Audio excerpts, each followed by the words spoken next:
My spouse and I met at work and got married 8 years ago.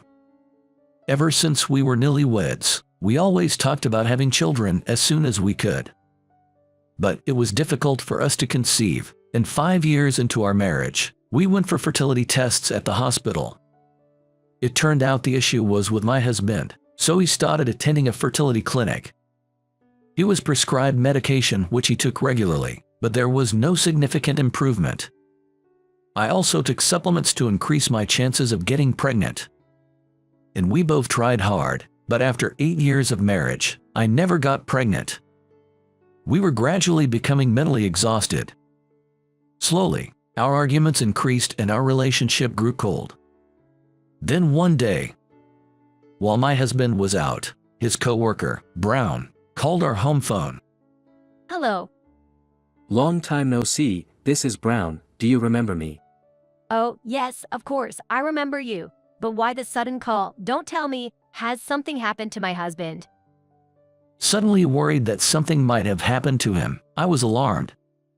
But then Brown told me something I never imagined. John, he's having an affair. What do you mean? I decided to meet with Brown to hear the full story. I'm sorry, it was so sudden, I just couldn't stand by any longer. He told me that John was having an affair with a new employee at their company. I overheard it. I went back to the office at night to pick up something I forgot. And I found John and Smith there alone, talking about going on a trip together on their next day off. I thought it was bad and hurried out of the office. Since then, Brown had been suspecting my husband of cheating. Later, he happened to be at a seminar with both of them and secretly kept an eye on my husband and this woman. After a social gathering, he followed them as they left together and entered a hotel arm in arm. Here is a photo from that time. Brown zoomed in on a photo on his cell phone, showing my husband and a young woman entering a hotel arm in arm. The side profile in the picture was unmistakably my husband's. The woman next to him was clinging close to him. According to him, my husband has been meeting her under the guise of working late or being on business trips. Brown has been an acquaintance of both my husband and I since before we got married. He wouldn't lie to me. Although I didn't want to believe it, considering our recent strained relationship, it seemed plausible. Since then, I've met with Brown frequently for advice. I even told him about my husband's infertility issues.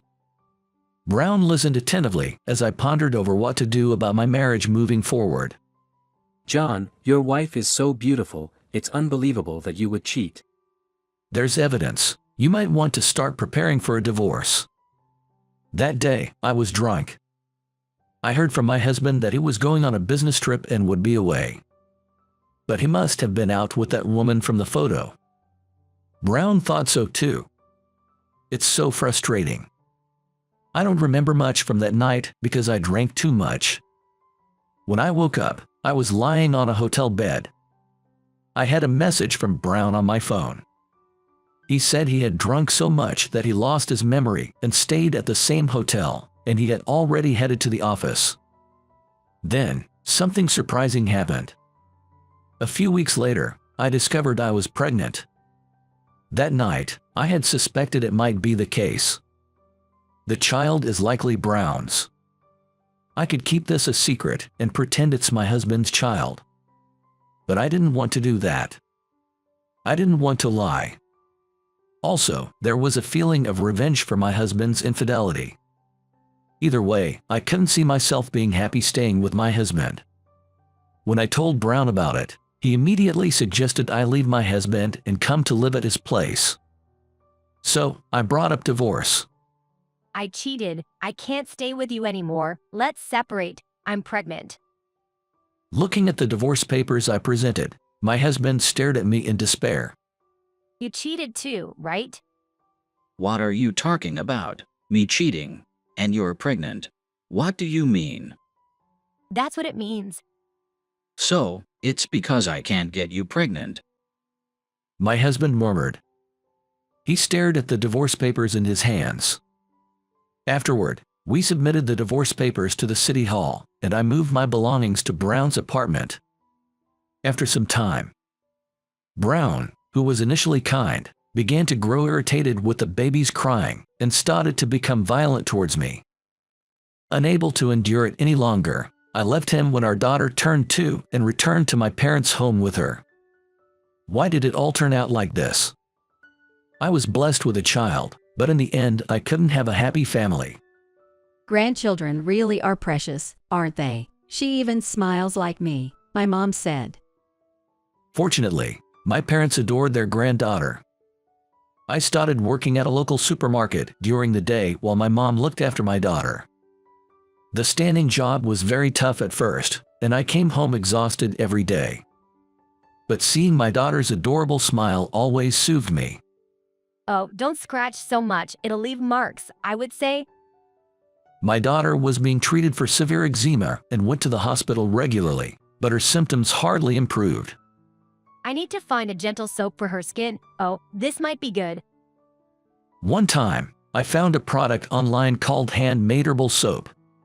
It's ideal for eczema-prone skin. The reviews are good too. Maybe I should try this? I immediately ordered the soap online. When the soap arrived and we tried it, my daughter's skin condition improved significantly. I bought the soap repeatedly, 2, then 3 bars at a time. I also wrote a thank you email to the store. Hello, since using your soap, my daughter's eczema has improved. Thank you so much. In the email, I included a message of gratitude along with photos of my daughter before and after using the soap. One day, I received a reply from the store. They said my email was very encouraging. I continued using the soap for my daughter. Years passed, and my daughter turned 5. She began to ask, "Why don't we have a dad at home?" I didn't want her to meet Brown, fearing he would become violent again. He might even try to take her back. I think it's better to assume that man is gone. That's why I told my daughter, "Daddy has gone to heaven." I wanted to forget all about Brown. Remarrying him after divorcing John was a mistake. Now, that's how I feel. It's not that I grew to hate John. It's just, he cheated. But maybe, the reason John cheated was partly my fault. I think I might have pressured him too much because we couldn't have children. We should have tried to meet halfway and talk things through. But it's too late now to think about starting over with him. I haven't been in contact with him at all since the divorce. I heard that after our divorce, he quit his job and moved somewhere else. I wonder what he is doing now and where he is. But even if we met again, I couldn't forgive what he did, and he wouldn't forgive me either. While contemplating these things, the days went by. One day, my daughter and I went on a hot springs trip with my parents by car. My father drove us across the state line, enjoying the drive. Along the way, we stopped at a certain roadside station. Oh, this place is? I said it out loud without thinking. This roadside station housed the shop where I bought the soap. It was truly a coincidence. I wanted to meet the shop owner in person to express my gratitude, so I took my daughter's hand and headed inside the building. On the opposite side of the food section, which displayed locally grown vegetables and fruits, there was a sign for handmade herbal soap across from an ice cream shop. I entered the small store. Apart from soaps, the shop also sold herbal teas and potpourri. Welcome. A familiar voice greeted my daughter and me. When I looked up, there was John, my ex-husband, standing there. I never thought we would meet here. John looked at me in surprise.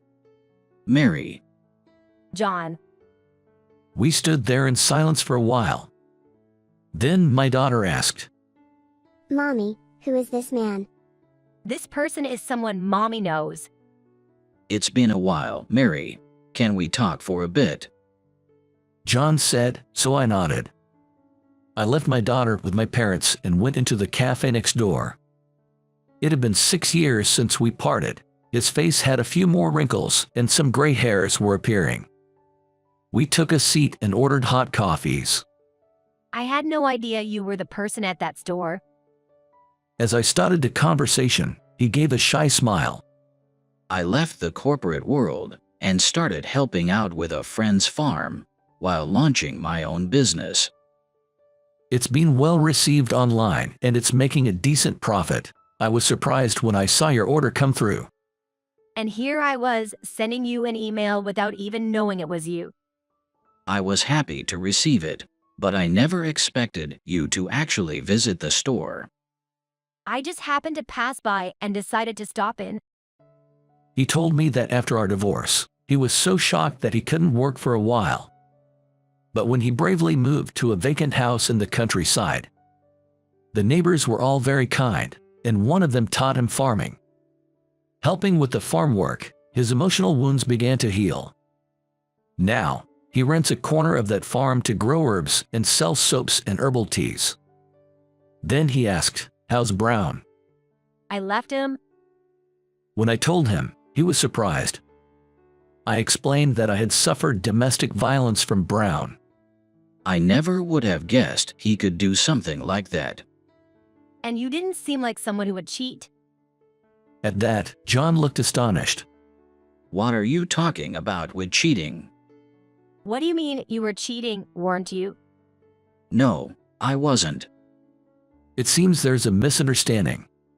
I heard it from Brown. He told me you were cheating with a new employee named Smith. Lying about working late and going on business trips. I even saw the photos. That's a lie. I didn't do such a thing. But I saw the photo of you entering a hotel. Brown took it after following you two, saying you both worked together. Oh, that time. Everyone from the company was staying at the same business hotel, and Brown was there too. She was really drunk, and it was a tough situation. I was shocked. If what John is saying is true, then Brown was lying. Why would he do that? He probably lied because he wanted you for himself. He wanted us to break up. I heard after I left the company that Brown liked Smith and asked her out, but she rejected him. At that time, there were rumors within the company that Smith liked me, but I never heard anything from her personally. John explained. So you're saying I was deceived? What a revelation. I believed Brown's lies and ended up bearing his child. How naive I was. Thinking about it makes me feel so ashamed, pathetic, frustrated, and I owe John an apology. Tears start to come. I'm sorry. I should have trusted you. Don't cry. He says, offering a handkerchief. If the misunderstanding is cleared up, that's enough for me. Hey, would you consider starting over with me? At his words, I looked up and met his eyes. You would forgive me? Yay, when you asked for a divorce, I thought if you had someone else, there was nothing I could do. I gave up, but now that you're not with Brown, I won't hold back. Let's live together, all three of us. Hot tears streamed down my cheeks one after another. I wiped them with the handkerchief he lent me and said, Please, let's do that. Later, we did a DNA test, and it turned out that the child was not Brown's, but John's. When I told John everything, he accepted it all. My daughter was able to return to a real father. After that, I quit my job at the supermarket and moved with my daughter to John's house. Dad, this herb smells really good, doesn't it? Now, my daughter enjoys helping with soap making. And I am pregnant with our second child. Let's turn this place into a big herb garden for our family of 4, John suggested. That sounds great. I agreed. Yeah. My daughter exclaimed. John smiled at us, his hands full of herbs.